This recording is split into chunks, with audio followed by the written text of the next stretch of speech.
देखो मोशन है ना, स्ट्रेट लाइन में देख रहे थे, वर्टिकल मोशन अंडर ग्रेविटी के question, vertical motion under gravity के क्वेश्चन देख रहे थे। उसमें क्या है कि आपका आज क्या करेंगे, उसी में कुछ और क्वेश्चन करेंगे, फिर रिलेटिव मोशन पढ़ेंगे। और अब से क्या करूंगा कि इस क्वेश्चन की लिमिट नहीं है, बहुत है। मैंने जितने अच्छे टाइप के हैं कई करवा दिया अलग अलग पैटर्न के, बाकी शीट में करोगे तो वहां से कवर होगा। और क्या करूंगा, डेली एक आध क्वेश्चन होमवर्क दे दूंगा, जो पीछे का भी कुछ और अच्छा क्वेश्चन है चैप्टर का वो होमवर्क दूंगा, वो अपना साइड से ट्राई करते रहना और नेक्स्ट क्लास में उसको डिस्कस कर लेंगे। तो अभी फिलहाल एक क्वेश्चन दे रहा हूं, जरा लिखो। लिखो, ए वाटर टैप लीक्स, ए वाटर टैप नल जो होता है पानी का, वाटर टैप लीक्स, बोर्ड पे लिखा है leaks, such that water drops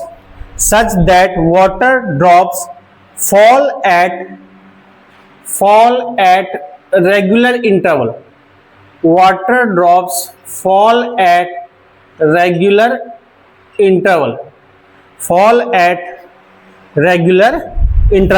Full stop. Tap is fixed 5 meter. Tap is fixed 5 meter above the ground. Tap is fixed 5 meter above the ground. Full stop. First drop reaches the ground. First drop reaches the ground. First drop, पहला drop. First drop reaches the ground. First drop, board पे लिखा है, first drop reaches the ground and at that very instant,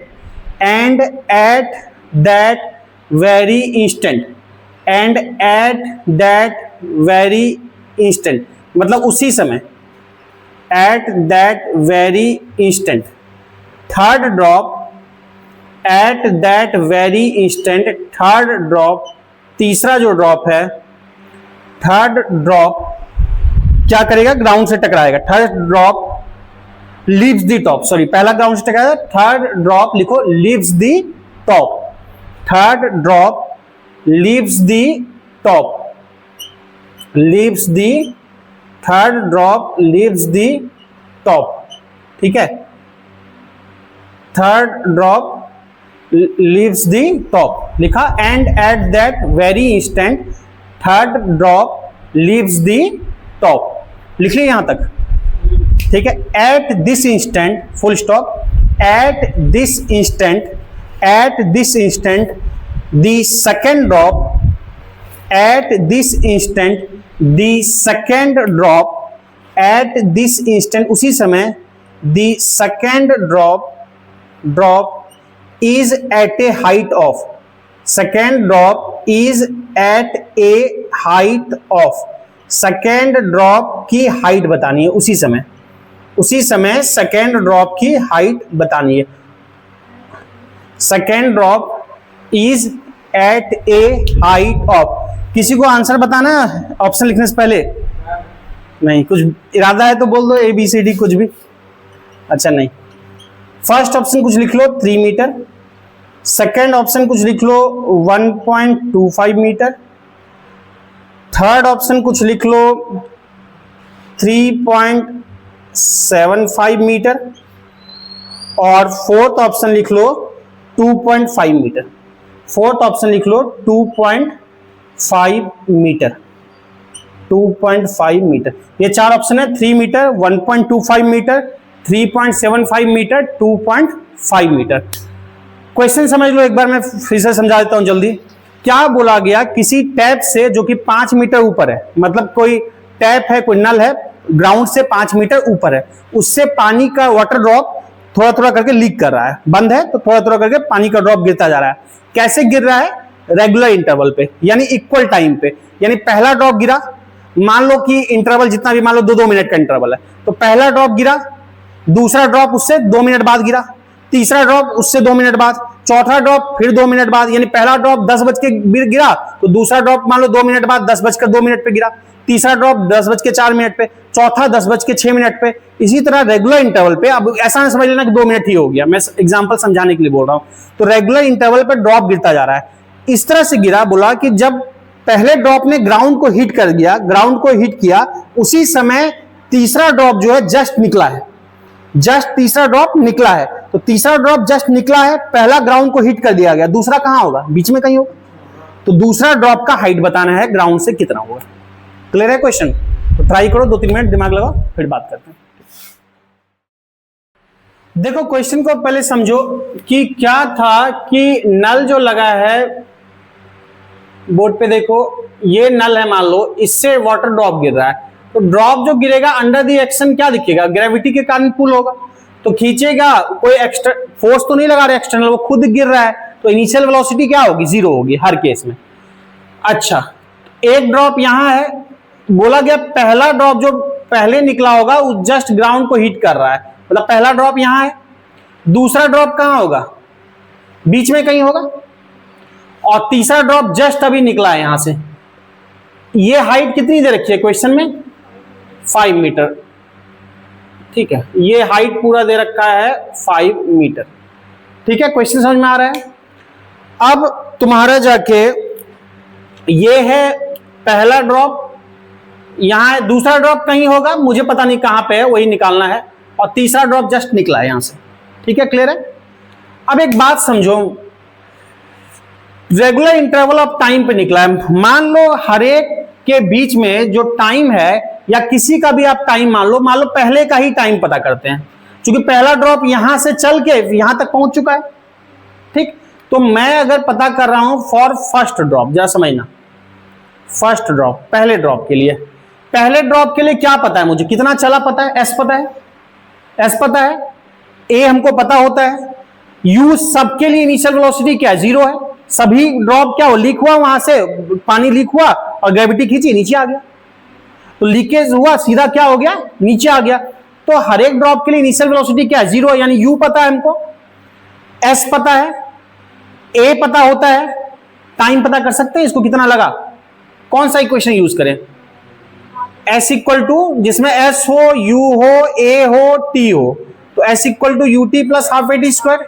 हाँ बोलो, तो उससे क्या करोगे निकाल के, क्या निकालोगे बताओ? ठीक है, V square minus U square equal to 2s use किया तुमने, उससे फाइंड क्या करोगे, वेलोसिटी फाइंड करके होगा क्या हमारे, अगर टाइम सब रेगुलर इंटरवल पे, अगर मैं पहले का टाइम पता कर लूं तो दूसरे तीसरे का टाइम सोच सकता हूं, और टाइम हो गया तो क्वेश्चन निकल गया ऐसे ऐसे। तो अगर ये समझो s equal to U T plus half A T square. अब देखो ऑरिजिन कहां है, जहां से मोशन स्टार्ट हो रहा है, तो सारा मोशन कहां से स्टार्ट हो रहा है, यहीं से, टैप से। तो s क्या है, मतलब ये जो ऑरिजिन है, ऑरिजिन से नीचे हाइट है कि ऊपर है, जल्दी बताओ, नीचे है, तो क्या लिखेंगे, -5, पहला ड्रॉप यहां से आया, u ड्रॉप है तो क्या होगा, 0, a इक्वल टू क्या लिखे, g को कुछ भी ले लो, क्वेश्चन में नहीं कहा गया तो से 10 ले लो या 9.8 लो, जो भी आप लेना है, तो g क्वेश्चन में कहा दिया जाएगा, मान लो क्वेश्चन में कहा दिया गया है यहाँ पे g को 10 लेना है, कहा देगा क्वेश्चन में, ठीक है ना, क्वेश्चन में कहा देगा take g equal to 10 metre पर सेकंड स्क्वायर। तो ये क्या है बताओ मुझे, g क्या लिखेंगे, -g, तो मैं लिख लू a इक्वल टू -g -10, तो प्लस माइनस क्या हो जाएगा, माइनस, इनटू क्या लिखेंगे, टी स्क्वायर। ठीक है, इसको सॉल्व करो, क्या आएगा जल्दी से बताओ, ये क्या होगा, 5 बार में जाएगा, तो इधर 0 और इधर -5, यानी -5 इक्वल टू -5 टी स्क्वायर, -5, जरा समझना logic, -5 equal to -5 T square होगा, कैंसिल हो जाएगा, 5 से 5 -5 से, तो टी इक्वल टू कितना हो जाएगा, 1 सेकेंड होगा। पहले बताओ इसमें कोई दिक्कत? तो पहला ड्रॉप जो है 1 सेकेंड में यहां से यहां पहुंचा है, ठीक, पहले ड्रॉप को यहां से यहां आने में कितना लग गया है, 1 सेकेंड। अब मुझे एक बात बताओ तुम, दूसरा ड्रॉप उतनी ही देर में कहीं पहुंचा, यहां तक पहुंचा है, तो दूसरे ड्रॉप के लिए कितना टाइम होगा, यहां से यहां तक आने में दूसरे ड्रॉप को कितना टाइम लगा है, कैसे, हाँ, बोला गया ना इक्वल इंटरवल ऑफ टाइम है, जरा ध्यान से समझना, इक्वल इंटरवल ऑफ टाइम है मतलब पहले ड्रॉप के लिए यहां से आने में 1 सेकंड लगा है, ठीक, इस बीच में दूसरा ड्रॉप यहां है और तीसरा जस्ट निकला है, तीसरा जस्ट निकला है। तो एक बात बताओ, इस गैप में अगर ये पूरा टाइम 1 सेकंड का इक्वल टाइम होने के लिए ये आधा होना चाहिए, ये आधा होना चाहिए, हाफ और हाफ, यानी सेकंड ड्रॉप के लिए ये आधा सेकंड टाइम लगा अभी यहां आने में। अगर वैसे भी दिक्कत है तो आप सिंपल समझो जैसे समझा रहा हूं। मान लो सब ड्रॉप रेगुलर टाइम पे निकल रहा है, ठीक है, जो बता रहा हूं ध्यान से सुनना। मान लो पहला ड्रॉप निकला है 10 बजे और हर ड्रॉप के बीच मैंने माना मान लो 2 मिनट का गैप है, ध्यान से समझना। तो दूसरा ड्रॉप कब निकला जल्दी बताओ, 10:02 पे। तीसरा ड्रॉप 10:04 पे, ठीक, तीसरा ड्रॉप निकला है 10:04 पे।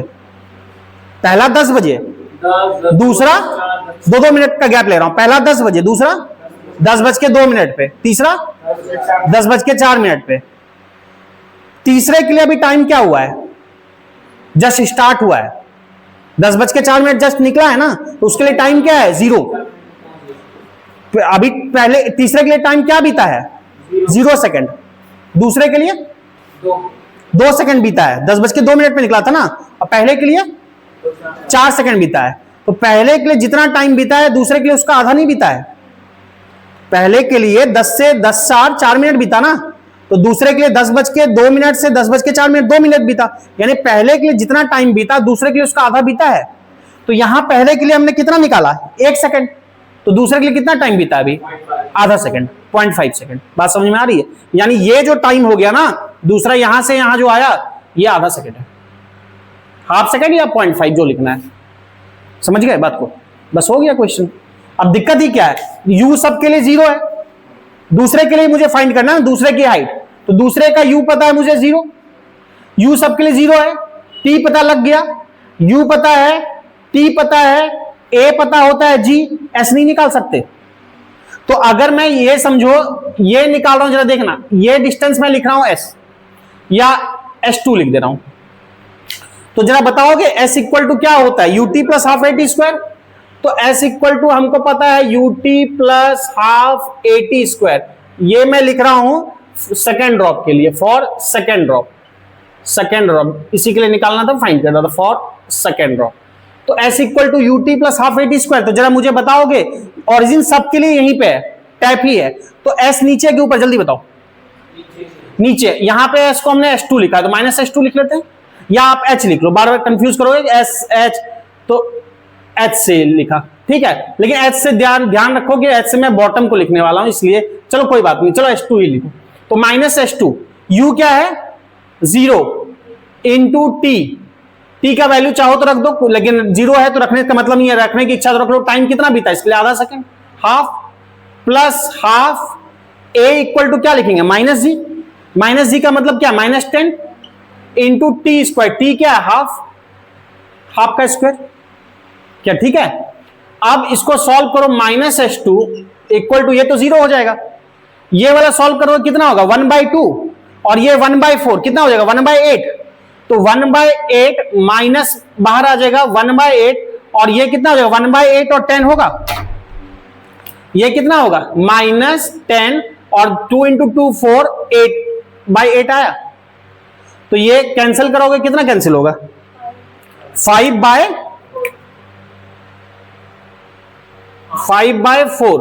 5/4 का मतलब 5/4 करोगे ये क्या होगा 1.25 मीटर। जल्दी से बताओ आंसर क्या होगा 1.25 मीटर। आप तो बताओ आंसर जल्दी से क्या होगा, सारे लोग जल्दी से, बी होगा। चलो जब पूरा समाज बोल रहा है तो हम क्या कर सकते हैं, कर दे ठीक। बालक ध्यान दो, बालिका सब, क्वेश्चन में क्या लिखा है फाइंड दी हाइट, और हाइट जब भी बोलते हैं ना ग्राउंड से बोलते हैं, हाइट जब भी बोलते हैं ग्राउंड से बोलते हैं। ये क्वेश्चन जान के एक ऑप्शन ये भी दिया कि पहले वहां तक पहुंचो फिर गलती करके बी मार के उछल के आ जाओ, और घर आते आते जब कहीं आंसर मिलाया तो पहले तो खुश होकर 4 जोड़ा फिर आके -5 जोड़ दिया, तो ऐसा ना हो, क्वेश्चन ध्यान से पढ़ो। हाँ, हाइट जो होता है जब भी होता है कहां से होता है, ग्राउंड से होता है। तो ये जो हमारा निकला ना, ये हमारा 1.25 निकला, 1.25 मीटर। यहां क्वेश्चन पूछा गया हाइट, तो हाइट होगा ये, इसको जो लिखना है मान लो h2 लिख लिया, तो h2 इक्वल टू क्या लिखेंगे 5 माइनस 1.25। ये जो हाइट होगा ये पूरा में 1.25 जितना आया सबट्रैक्ट कर देंगे। तो so height from ground, height ground से ही लिखते हैं फ्रॉम ग्राउंड। ऐसे क्वेश्चन में ये दिया होगा, मेंशन करता है कि फ्रॉम ग्राउंड, तो ठीक है जो भी है। हाइट फ्रॉम ग्राउंड, ग्राउंड से कितना हो जाएगा h2 इक्वल टू 5, मैंने h2 माना था ऊपर, माइनस h2, तो 5 माइनस h2, 5 माइनस h2, तो 5 माइनस h2 कितना आया 1.25, तो 5 माइनस 1.25 कितना हो जाएगा 3.75। पहले बताओ ये क्लियर हुआ? तो आंसर हो गया ये, ठीक है। तो जल्दी से नोट कर लो फिर बात करेंगे। देखो क्लियर है ये क्वेश्चन, ठीक है। तो आ गया, अच्छा ये माइनस माइनस उड़ गया तो यही h2 डायरेक्ट लिख दिया, ठीक है। अब अगला क्वेश्चन करते हैं, ये भी ठीक क्वेश्चन है, थोड़ा सा दिमाग लगा के करना, तो कुछ और भी एड ऑन है, तो लिखो क्वेश्चन, लिखो। ए पत्थर इज ड्रॉप्ड, अच्छा पत्थर कहां से आ गया, a stone is dropped, a stone is dropped from a गुब्बारा, from a balloon, a stone is dropped from a balloon, कितना ओ जीरो होगा इसमें, अरे कहाँ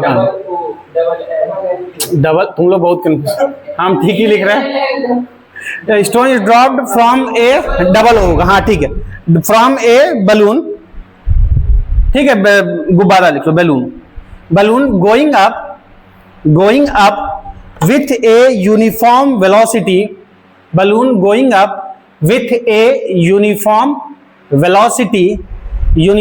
वेलोसिटी of 5 मीटर पर second, uniform velocity of 5 meter पर सेकेंड, बलून इतने velocity से जा रहा है ये दिया, यूनिफॉर्म वेलोसिटी ऑफ 5 मीटर पर second, full stop. If the balloon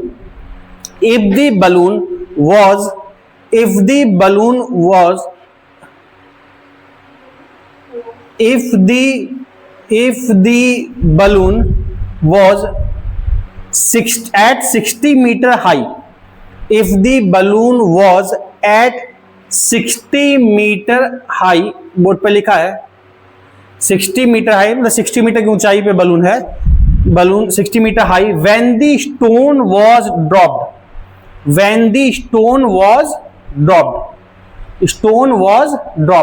मतलब जब स्टोन को ड्रॉप किए तो बलून की हाइट क्या थी 60 मीटर थी, ठीक। क्वेश्चन लिखना, find the height of balloon when the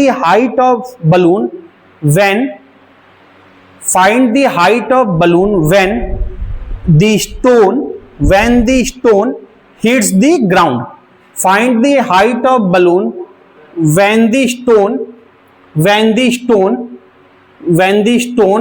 hits the ground, height of balloon बताना है, हाइट ऑफ बलून कब बताना है, when the stone hits the ground, जी कितना लेना है, तो क्वेश्चन में बोल रखा है जी को 10 ले लो, take ji equal to 10 metre पर सेकेंड स्क्वायर, जी को कितना लेना है, तो बोल रखा है 10 मीटर पर सेकेंड स्क्वायर। क्या ऑप्शन चाहिए, क्या ऑप्शन लिख लो, कुछ लिखो, ए फर्स्ट लिखो 100, कुछ लिख लो 100, 80, 20, 50, 100 मीटर, बी 80 मीटर, सी 20 मीटर और डी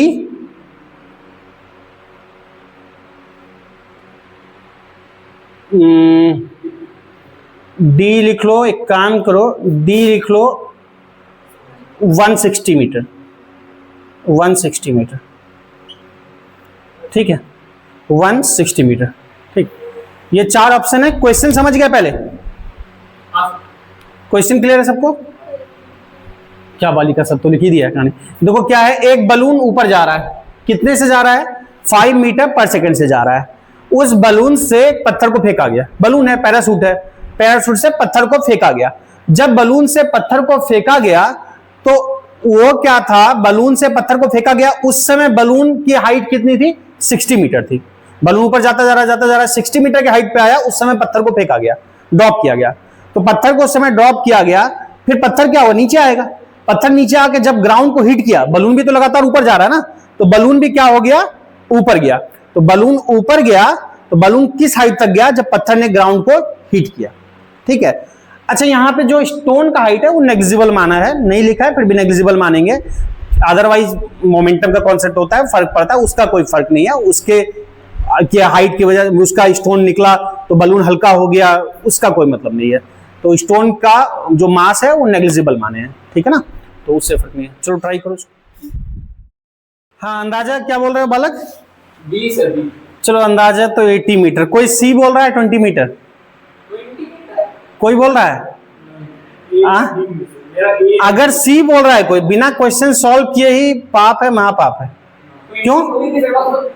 कॉमन सेंस का बात है, 60 तो पहले ही गया है, तो उससे तो ज्यादा ही होगा, तो ये तो ठीक है। चलो बाकी अप्रोच देखो क्या है, क्वेश्चन समझो कि बलून है, ठीक है, बन गया बलून, काम खत्म।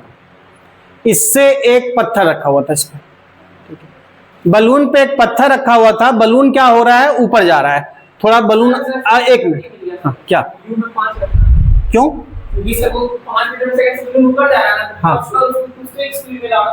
हाँ, वहीं पे क्वेश्चन वहीं गड़बड़ था, ठीक। अब देखो वहां से बलून मिटाना पड़ा, क्योंकि अब बलून ऊपर जाने के लिए बॉडी खत्म हो गया था, बलून जाता कहां बेचारा, तो इसीलिए ये आ गया। एक मान लो स्टोन है या बॉक्स है, जो भी बनाना है, एक स्टोन बना दिया, जरा समझो बात को। एक स्टोन है और बलून कितने से ऊपर जा रहा है, 5 मीटर पर सेकंड से। तो मान लो 5 मीटर पर सेकंड से बलून ऊपर जा रहा है, जरा बात को समझो, ऐसे जा रहा है, और स्टोन उससे ड्रॉप हुआ, ठीक। अब कब ड्रॉप हुआ, जब बलून की हाइट कितनी थी, 60 मीटर। तो बलून का हाइट किसी पॉइंट का हाइट कर सकते हो, मिड पॉइंट का हाइट बलून का 60 मीटर, ठीक है, बलून के मिड पॉइंट का हाइट 60 मीटर था, समझो। एक स्टोन गिरा, स्टोन क्या होगा, नीचे आएगा, स्टोन गिर के नीचे आएगा। मुझे एक बात बताओ, स्टोन अगर रेस्ट में होता है बलून, समझना, एक बिल्डिंग से किसी चीज को गिराते हो, पत्थर को गिराते हो, तो उसकी वेलोसिटी अगर ड्रॉप करते हो तो क्या होता है, 0। क्यों? क्योंकि बिल्डिंग रेस्ट में है। लेकिन जब मैं बात कर रहा हूं बलून से, बलून क्या कर रहा है, मूव कर रहा है। तो जब अगर बलून रेस्ट में होता या पैराशूट है रेस्ट में होता, वहां से पत्थर गिराते तो पत्थर की वेलोसिटी क्या होती, 0, ड्रॉप करते तो। लेकिन बलून तो मूव कर रहा है ना, तो पत्थर को जो वेलोसिटी देंगे तो पत्थर क्या होगा, 0 देंगे तो 0 नहीं मिलेगा वेलोसिटी। बलून के इनर्शिया के कारण कुछ पत्थर ऐसे ऊपर जाएगा, पत्थर, समझ में आ रहा है, पत्थर क्या होगा, ऊपर जाएगा। कितना है बालक, 80, गुड, ठीक। तो इसके कारण क्या होगा, बलून क्या होगा, ऊपर जाएगा, समझो। क्यों जाएगा, सॉरी, बलून तो ऊपर जाएगा, पत्थर ऊपर जाएगा, क्यों जाएगा, क्योंकि बलून ऊपर जा रहा है। अगर बलून की वेलोसिटी 0 होती ना, तो ड्रॉप करते तो पत्थर भी क्या होता, 0 होता। लेकिन बलून क्या है, किसी से जा रहा है तो पत्थर को 0 भी दोगे ना, तो बलून के इनर्शिया के कारण ये ऊपर जाएगा, ऊपर जाके फिर नीचे गिरेगा। तो इसकी इनिशियल वेलोसिटी, सारा क्वेश्चन इसी में है कि बलून की, पत्थर की इनिशियल वेलोसिटी 0 नहीं है, पत्थर की इनिशियल वेलोसिटी 0 नहीं है, पत्थर की इनिशियल वेलोसिटी वही है जो बलून की वेलोसिटी है। तो पत्थर कैसे जाएगा, ऐसे जाके ऐसे गिरेगा, ये समझ में आ रहा है। तो पत्थर की जो वेलोसिटी है वो क्या है, u जो है पत्थर का, वही है जो बलून की वेलोसिटी है। अब मैं लिखने जा रहा हूं फॉर स्टोन, जरा समझो, फॉर स्टोन, पत्थर के लिए, पत्थर के लिए इनिशियल पॉइंट कौन सा है, जहां से मोशन स्टार्ट हो रहा है, बलून का टॉप, ये इनिशियल पॉइंट है, ठीक। और फाइनल पॉइंट कौन सा है, ये जहां पे गिर रहा है। इनिशियल और फाइनल के बीच का गैप क्या है, बलून की हाइट को जहां से लो आप, इसको जो है ना, इसको नेग्लिजिबल माना जाएगा, जो बलून को, ये नेग्लिजिबल माना जाएगा, बलून का जो लेंथ है, बलून के लेंथ को नेग्लिजिबल माना है, या उसके सेंटर ऑफ मास से बात करते हो, बलून का लेंथ नेग्लिजिबल माना है, तो हाइट ये क्या है, ये 60 मीटर है, ठीक है। तो इनिशियल पॉइंट और फाइनल पॉइंट के बीच गैप कितने का है, 60 का है। यानी मुझे S पता है, U पता है, S पता है, U पता है, A पता होता है, T पता कर लेंगे। तो s इक्वल टू क्या लिखेंगे, ut plus half A T square, ut plus half A T square. अब यहां पे ध्यान देना जरा सा, s इनिशियल और फाइनल के बीच का गैप क्या है, 60 है। ओरिजिन मेरा ये है, ओरिजिन यहां पे है, जो हाइट है ओरिजिन से नीचे के ऊपर है, नीचे है, तो क्या लिखेंगे -60, क्योंकि डाउनवर्ड माइनस लेके हम चल रहे हैं, ठीक है। बलून जो है, बलून की इनिशियल वेलोसिटी ऊपर है कि नीचे है, सॉरी पत्थर की इनिशियल वेलोसिटी ऊपर है कि नीचे है, ऊपर, क्योंकि बलून भी ऊपर है।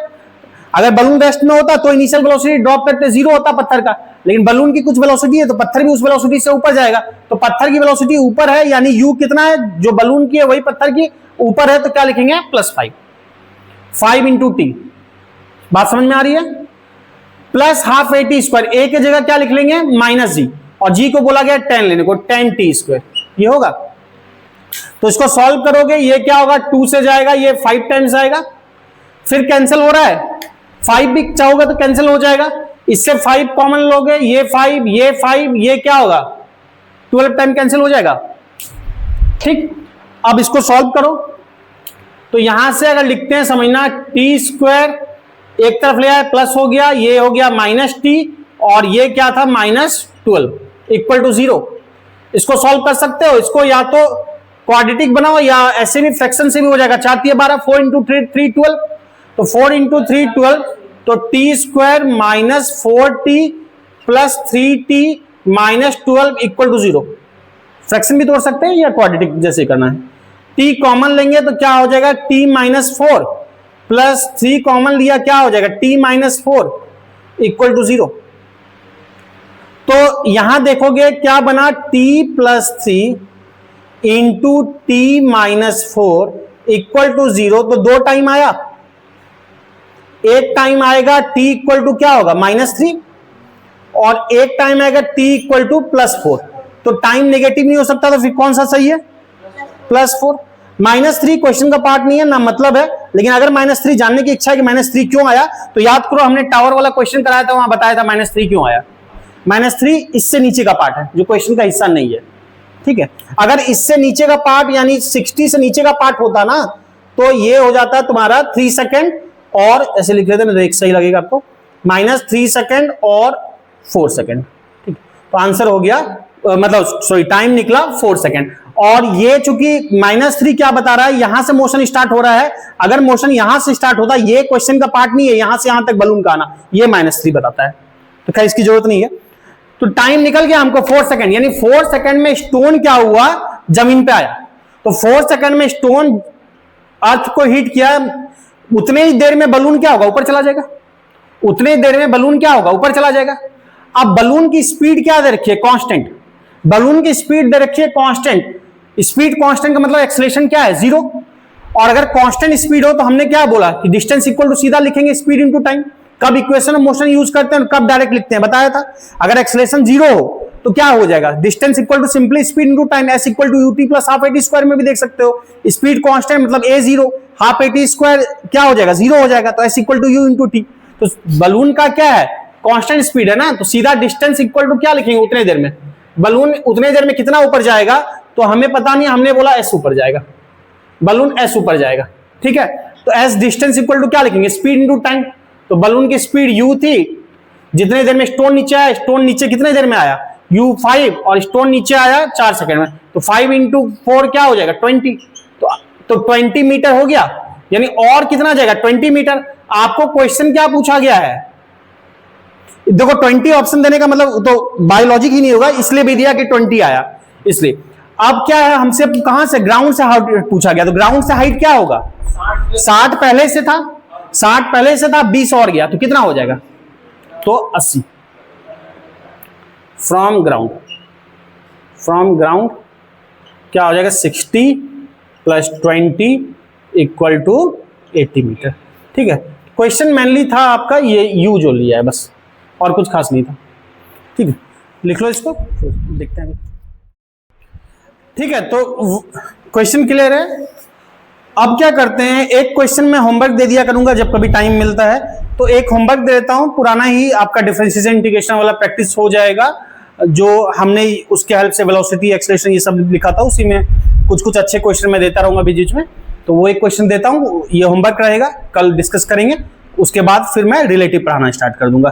तो लिखो क्वेश्चन, ए पार्टिकल, क्वेश्चन लिखो, a particle moves with acceleration, a particle moves with acceleration, moves with acceleration, board पे लिखा है a equal to 60 plus 2, a equal to 60 plus 2 metre पर सेकेंड स्क्वायर, ठीक, 60 प्लस 2 मीटर पर सेकेंड स्क्वायर, बोर्ड पे लिखा है। Find displacement, find displacement of particle, find displacement of particle, displacement of particle at t equal to 3 second, ठीक है ना। Displacement of particle at t equal to 3 second लिखना, उसी में कंडीशन दे रखा है, if at t equal to 0 second, if at t equal to 0 second, at t equal to 0 second it starts, t equal to 0 second, if at t equals to 0 second it starts from origin, it starts from origin, t equal to 0 second it starts from, condition दे रखी है इस question के लिए, from origin, starts from origin with initial speed, with initial speed, origin with initial speed, initial speed with initial speed 2 metre पर second, initial speed 2 metre पर second, मतलब t equal to 0 पे स्टार्ट फ्रॉम ओरिजिन, मतलब initial position क्या है, x equal to 0 है t equal to 0 पे, और इनिशियल स्पीड मतलब u क्या है, 2 मीटर पर सेकेंड। क्वेश्चन देखने में सिंपल लग रहा है पर अच्छा क्वेश्चन है, ठीक क्वेश्चन है, तो इसको ट्राई करना, कल इस पे बात करेंगे, बाकी हम आगे पढ़ेंगे अभी रिलेटिव मोशन, ठीक है। ये आपका है होमवर्क, इसको कल बात करेंगे, तो ट्राई करके देखना, अच्छा क्वेश्चन है, मैं हिंट ज्यादा नहीं दूंगा, ठीक है, ठीक। देखो अभी जो टॉपिक देख रहे हैं रिलेटिव मोशन, ये तो डायरेक्ट भी समझेंगे, इस पे क्वेश्चन भी बनते हैं, और इसके कॉन्सेप्ट से पीछे जो हमने क्वेश्चन करा था, कई क्वेश्चन आसानी से हो जाते हैं। तो रिलेटिव मोशन के बारे में देखते हैं, ठीक है ना। तो रिलेटिव मोशन में हम कई सारी बातें करेंगे, देखते हैं। सबसे पहले बेसिक आते हैं रिलेटिव मोशन। मुझे कुछ बात बताना कि एक मान लो पत्थर है, बड़ा सा चट्टान है, ठीक है, बड़ा सा चट्टान है, कहीं रखा हुआ है, बाहर ग्राउंड में मान लो रखा हुआ है, ग्राउंड में बड़ा सा चट्टान रखा हुआ है, पत्थर रखा हुआ है, क्या बोलोगे उसके बारे में, कि रेस्ट में है कि मोशन में है? कौन बोलेगा? नहीं, बताओ, जो जिसको जो बोलना अपना अपना बताओ, क्या बोलोगे? रेस्ट में बोलोगे बालक, हाँ, उसके बारे में क्या बोलोगे? मोशन में। और कोई? रेस्ट। मैंने कोई नहीं बताया कि कौन देख रहा है, मैंने बोला एक पत्थर रखा है, कौन देख रहा है, कहां से देख रहा है नहीं बोला, एक पत्थर रखा हुआ है, वो क्या है, रेस्ट में है कि मोशन में? रेस्ट में। हाँ, देखो डिपेंड करता है, अगर उस पत्थर को मैं ग्राउंड से देख रहा हूं या बिल्डिंग से ही देख रहा हूं ऊपर से, तो पत्थर मेरे लिए क्या है, रेस्ट में है। अच्छा, उसी पत्थर को अगर अर्थ के ऊपर से स्पेस से कोई देखे, दूरबीन लगा के जैसे भी देखे, स्पेस से कोई देखे, तो उसको क्या नजर आएगा? अर्थ तो घूम रही है, पता है, अपने एक्सिस पे रोटेट करती है, तो अर्थ तो रोटेट कर रही है, अगर अर्थ रोटेट कर रही है तो अर्थ पे रखा हर एक चीज रोटेट कर रहा है, तो वो पत्थर भी रोटेट कर रहा होगा। तो अगर वो पत्थर भी रोटेट कर रहा है तो स्पेस से जो देखेगा वो क्या बोलेगा, मोशन में। फिर दोनों में सही कौन बोल रहा है? दोनों कैसे होगा? कोई रेस्ट में बोलोगे, कोई मोशन में बोलोगे, ऐसा कैसे मामला हो जाएगा? दोनों सही कैसे हो सकता है? हाँ, बोलो बोलो बोलो, जल्दी बोलो, गलत सही जो भी बोलो, कोई बात नहीं। हाँ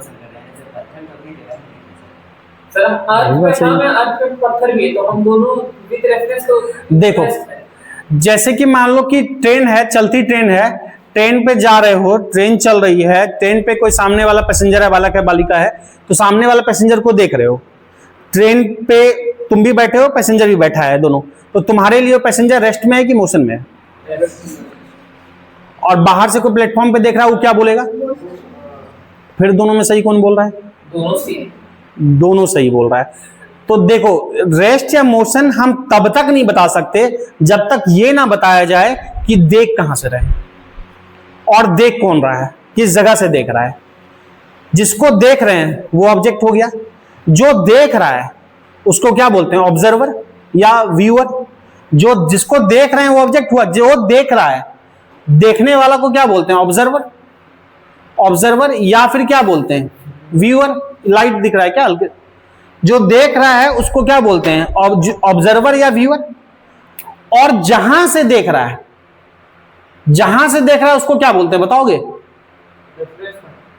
जहां से देख रहा है उसको बोलते हैं रेफरेंस पॉइंट। रेफरेंस पॉइंट अच्छे में बोलोगे तो उसको बोलते हैं फ्रेम ऑफ रेफरेंस या reference frame. Frame of reference या फिर रेफरेंस फ्रेम, जहां से देखा जा रहा है।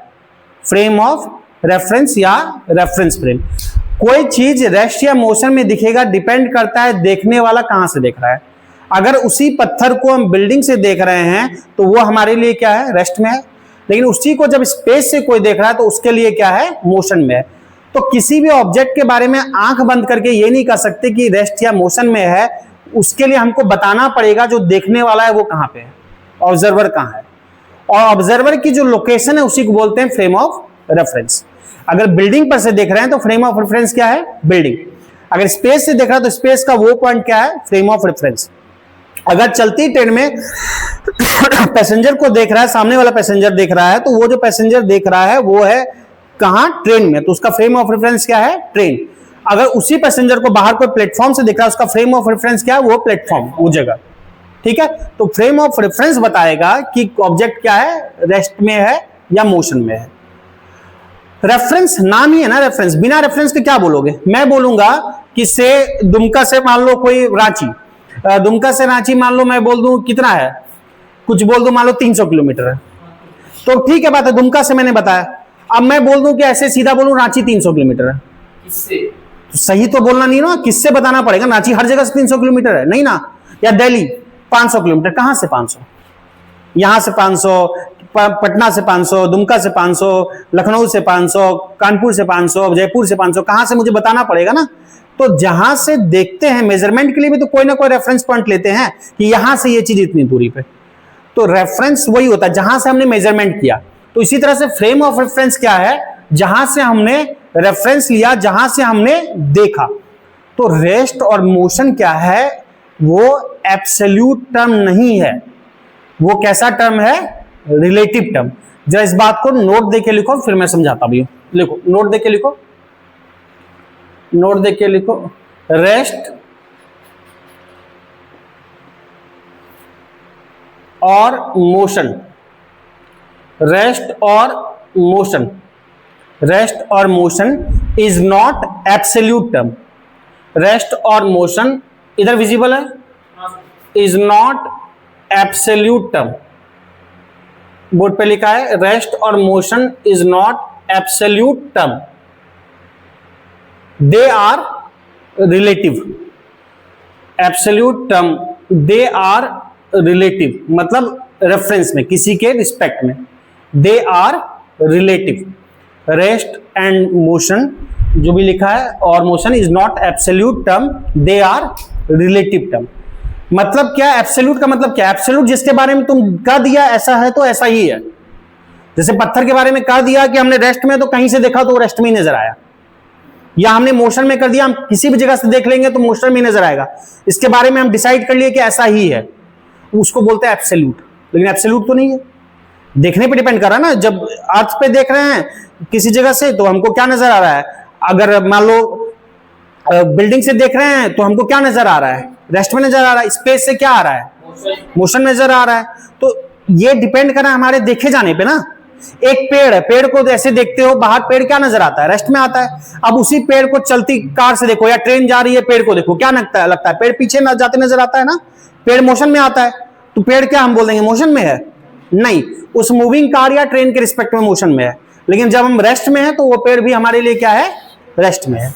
तो ये इसके बारे में हम किसी के बारे में डेफिनेटली नहीं बोल सकते कि रेस्ट या मोशन में है। ये क्या है? रिलेटिव। रिलेटिव का मतलब किसी ना किसी के रिस्पेक्ट में। बात समझ में आ रहा है कि रिलेटिव का मतलब कहीं से देखेंगे तब डिसाइड करेंगे कैसा है। रिलेटिव मतलब अंडर कुछ कंडीशन है, ये नहीं है कि हम कभी भी बोल देंगे कि हाँ रेस्ट में है या मोशन में है। हमको ये बताना पड़ेगा कि हम देख कहां से रहे। क्लियर बात? इसी को बोलते हैं रिलेटिव, किसी के रिलेटिव, किसी के रेफरेंस में। और जिस जगह से देखते हैं उसको क्या बोलते हैं? फ्रेम ऑफ रेफरेंस या रेफरेंस फ्रेम। पहले बताओ इतनी कहानी क्लियर है? कोई दुख तकलीफ नहीं?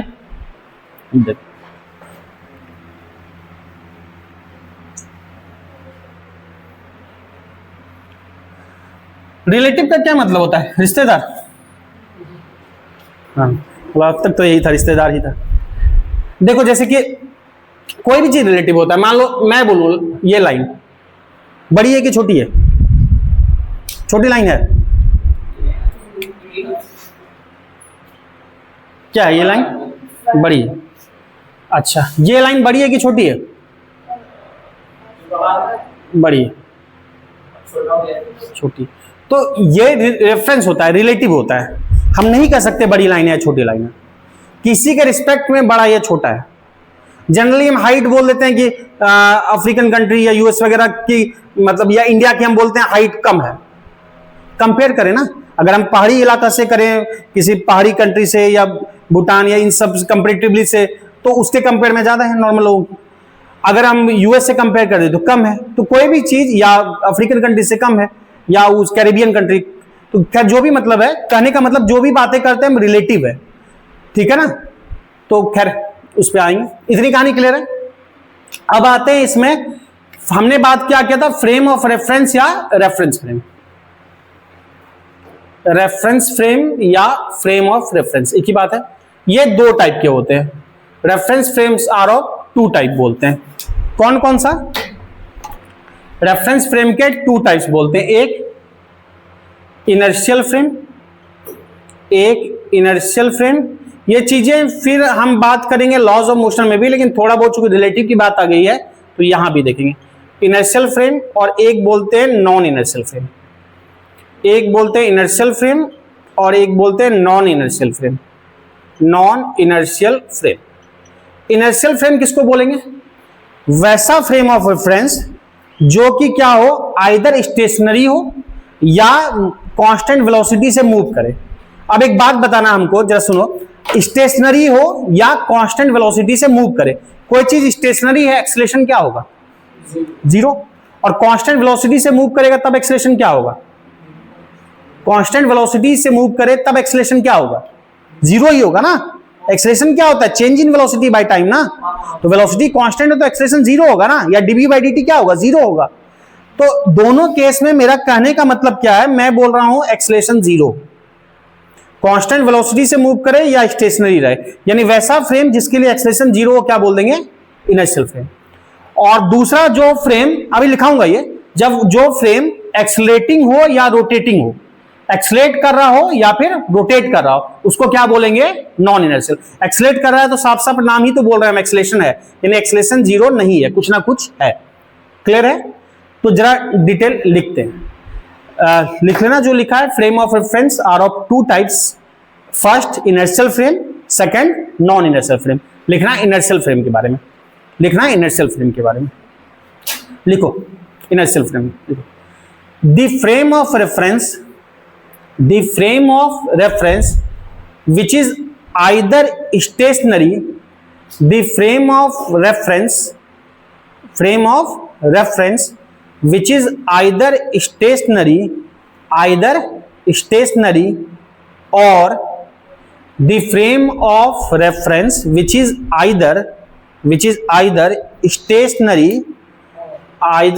stationary or moving with board पे लिखा हुआ है मूविंग विथ कांस्टेंट वेलोसिटी और moving with constant velocity. The frame of reference which is either stationary or moving with constant velocity is called inertial frame.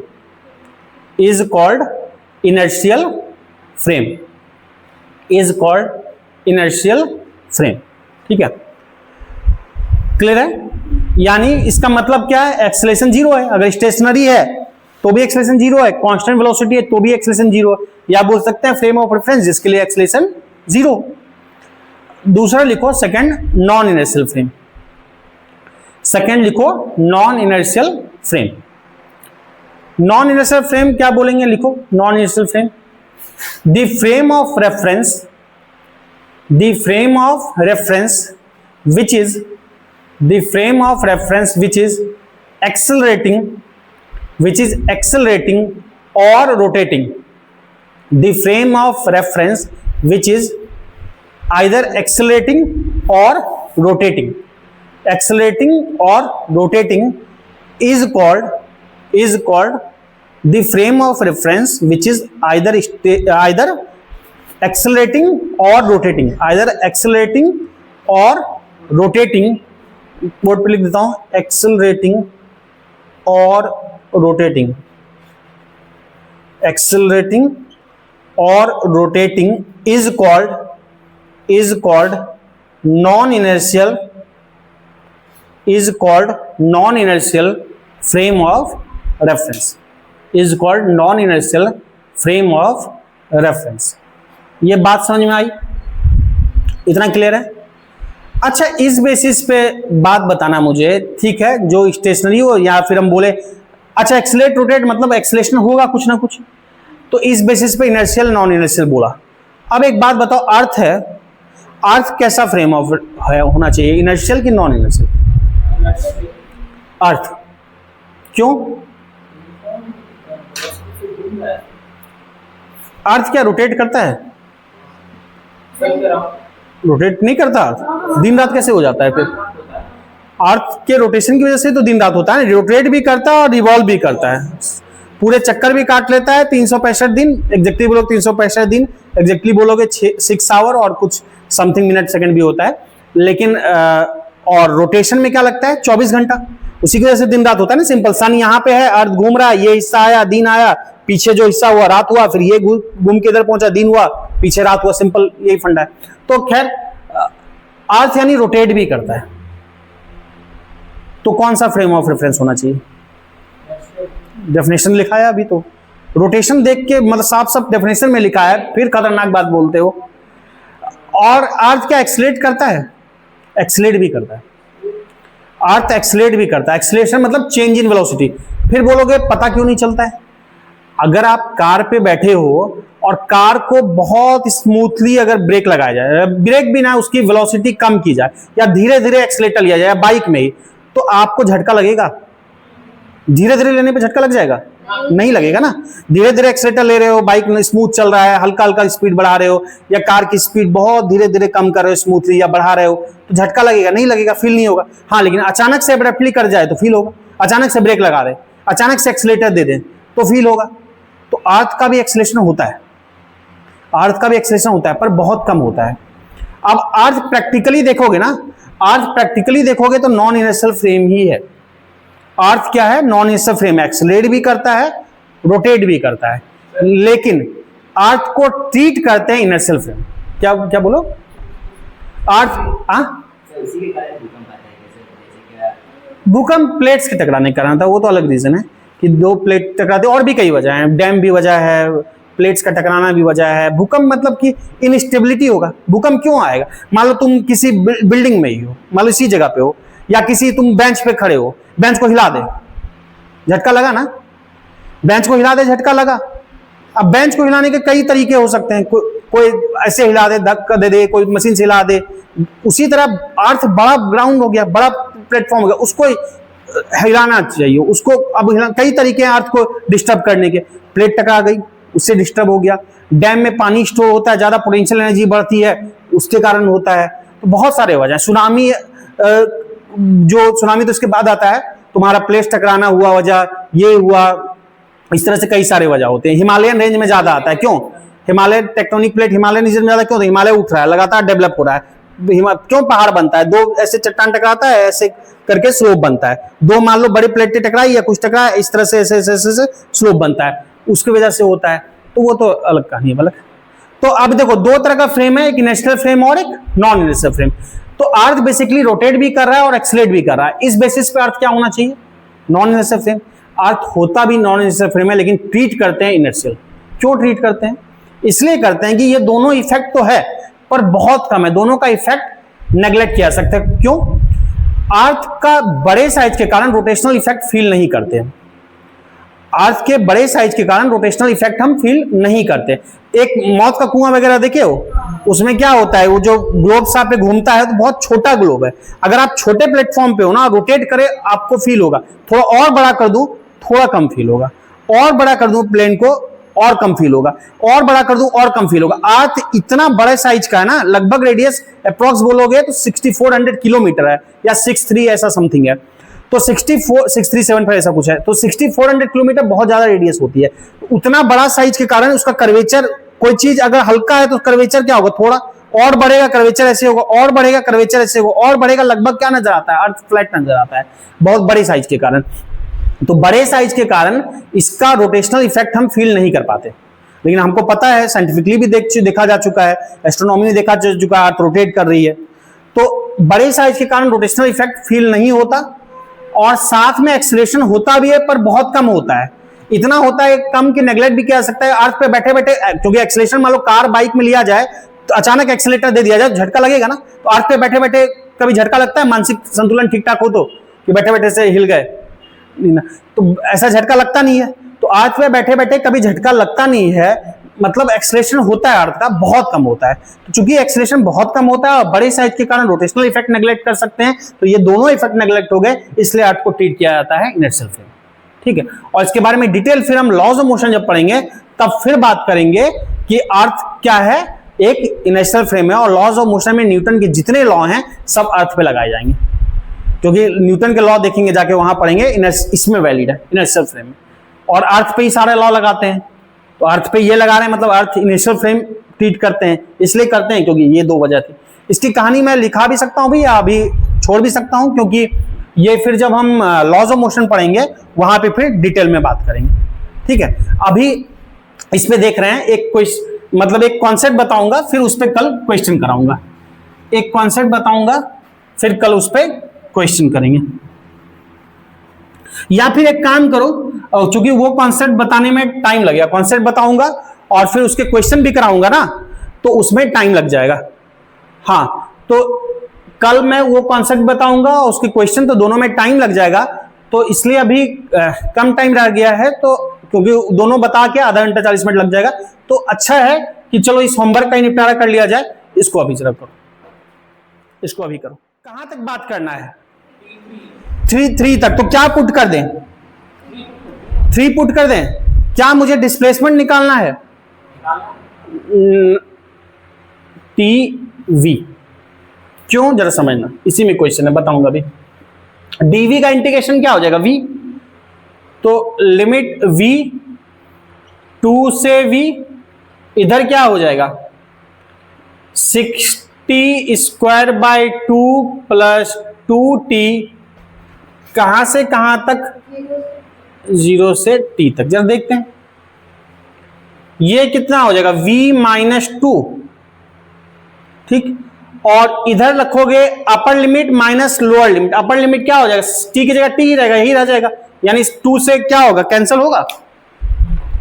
2 से ये कैंसिल, समझना, ये क्या हो जाएगा 3, तो ये क्या हो जाएगा 3t स्क्वायर प्लस 2t। तो t के जगह पे वही रखा, t ही रखा, तो 3t स्क्वायर प्लस 2। और जब 0 रखोगे माइनस क्या होगा, 0, और 0 क्या हो जाएगा, 0 ही होगा। तो -0 मतलब क्या, यही होगा। तो v इक्वल टू क्या हो जाएगा, v equal to 3t square plus 2t plus 3t square, और ये इधर जाएगा प्लस 2t, है ना, प्लस 2t, और ये किधर आ जाएगा, प्लस 2। क्या v ये होगा, v ये निकला। हमको क्या चाहिए, हमें चाहिए x। तो x इक्वल टू, नाउ क्या लिखेंगे जरा समझना, v इक्वल टू लिखेंगे dx बाई dt। तो मुझे x चाहिए, सिमिलरली ऐसे dx इक्वल टू क्या लिख देंगे, v dt लिखेंगे, दोनों साइड इंटीग्रेट कर दिया। अच्छा, v कितना है, ये इक्वेशन आया इन टर्म्स ऑफ t। मैंने यहां पे एक बात ध्यान देना, इसलिए ऐसा किया कि यहां पे मैंने t जो है 3 नहीं रखा। समझना जरा बात, क्वेश्चन को। मैंने t क्या रखा, t ही छोड़ दिया, t टाइम। क्यों? क्योंकि वेलोसिटी का इक्वेशन मुझे इन टर्म्स ऑफ टाइम चाहिए, तभी तो हम इंटीग्रेट करके डिस्प्लेसमेंट निकालेंगे। समझ में आ रही है बात? और वेरिएबल है ना, और वेलोसिटी तो वेरिएबल है ना, अलग अलग टाइम पे अलग अलग वैल्यू है। अब जो है फाइनल मुझे चाहिए, तो dx पहले शुरुआत में x कितना था, 0 था, से लेकर जब टाइम 3 सेकंड हो गया तब x बताना है। जब टाइम 3 सेकंड हो गया तब x बताना है। यहां पे वेरिएबल कौन है, t है, t भी इनिशियल 0 है। जब टाइम 3 सेकंड हो गया 3, उस समय x क्या हो गया, हमने माना x हो गया, ठीक। तो dx का इंटीग्रेशन क्या होगा, x, तो x माइनस 0 क्या होगा, x ही होगा, डायरेक्ट लिख दूं, dx x upper limit minus lower limit, यही होगा x। इधर सॉल्व करो, क्या होगा, 3t मैं डायरेक्ट लिखूं बाई 3, ये term t square dt plus 2t t square by 2 n plus 1 by n plus 1, और 2 dt का क्या हो जाएगा 2t। लिमिट कहां से कहां तक, 0 से 3 तक, तो लिमिट 0 से 3 तक। अब जो आपका है 3 से 3 गया, ये काम तमाम, 2 से 2 चला गया। एक बार रखोगे अपर लिमिट, एक बार रखोगे लोअर लिमिट। तो लोअर लिमिट रखने का मतलब नहीं बनता, क्योंकि माइनस 0 0 0 ही रह जाएगा। अपर लिमिट रखोगे क्या होगा, 3 का क्यूब प्लस 3 का स्क्वायर प्लस 2 इंटू 3, कितना आ गया, 3 का क्यूब क्या होगा 27, 27 प्लस 9 प्लस 6 कितना हो जाएगा, ये 42, 27 और क्या हो जाएगा 33 और 42, तो 42 मीटर आया x इक्वल टू 42 मीटर। बात समझे, क्लियर है यहां तक, कोई दुख तकलीफ? ठीक है, क्योंकि मुझे टाइम के टर्म में चाहिए था ना, तभी तो मैं इंटीग्रेट करूंगा, ठीक। तो इसको नोट डाउन कर लो, कल रिलेटिव में करेंगे, रिलेटिव में बहुत चीजें पढ़ने को है, कल उसका कॉन्सेप्ट कुछ बताऊंगा, क्वेश्चन करेंगे, वो अभी चलेगा कुछ दिन, ठीक।